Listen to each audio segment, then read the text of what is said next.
Across the border, voters faced a stark choice between two candidates who have offered drastically different temperaments and visions. Vice President Kamala Harris, the Democratic candidate, promised to work across the aisle to tackle economic worries. Former President Donald Trump, the Republican candidate, has vowed to replace thousands of federal workers with loyalists, impose sweeping tariffs on allies and foes, and stage the largest deportation operation in the U.S.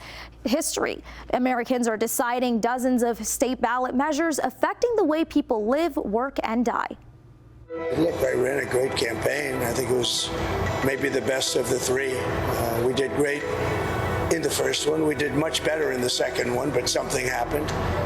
And this was the best. I would say this was the best campaign we ran. I just wanted to come by and thank everybody for all you are doing. This truly represents the best of who we are. Just reaching out to folks, letting them know that we're all in it together, reminding them of the power of their vote. Emily Taylor joins us live now with more. Good evening, Emily. Good evening, Manisa. It is finally here, Election Day in the United States. After an 107-day roller coaster campaign, voters cast their ballots today. Both candidates made their final pitches to voters last night in a race that is so far too close to call. Everybody come on inside. Good morning. We have two precincts here. What do you want on the right? Voters in Michigan up before the sun this morning, lining up outside of polling stations to cast a ballot in this historic U.S. election. I voted for Kamala Harris. Yeah, I just feel like we don't really have, we're limited in our choices. And I don't put my hope in people or in candidates, but I just view Trump and his supporters as dangerous, not even, just to our country, but globally. I voted for Donald Trump today. I just think that from a foreign affairs point of view, that would be a stronger leader than Kamala Harris.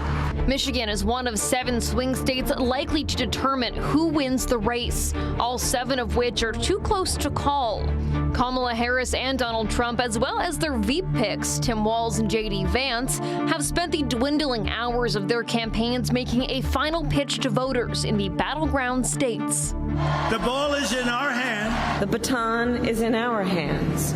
Whatever the metaphor is, both tickets capped off the contentious race in Pennsylvania last night. Do we believe in the promise of America?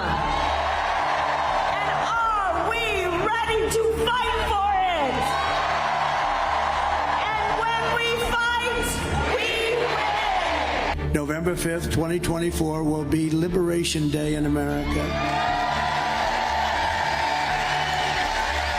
And on day one, I will launch the largest deportation program of criminals in American history. We're going to get them out. We have to.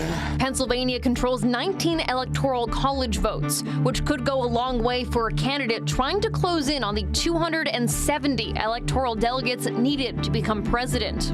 Harris has already mailed in her ballot. Today, she spoke with radio stations and made her way to the DNC headquarters in Washington. This is just the best. And I just thank you all so very much. Trump cast his vote in his home district of Palm Beach, Florida, addressing for the first time the question of how he will react if he loses the election. If I lose an election, if it's a fair election, I'd be the first one to acknowledge it. And I think so far, I think it's been fair. I think there's been a lot of court cases. Both sides are lawyered up. Many officials are anxious of potential unrest following tonight's ballot, no matter the results, similar to riots on Capitol Hill on January 6th, 2021, following claims from Trump that the election was stolen. I don't have to tell them that there'll be no violence. Of course there'll be no violence. My supporters are not violent people. I certainly don't want any violence, but I certainly don't have to tell. These are great people.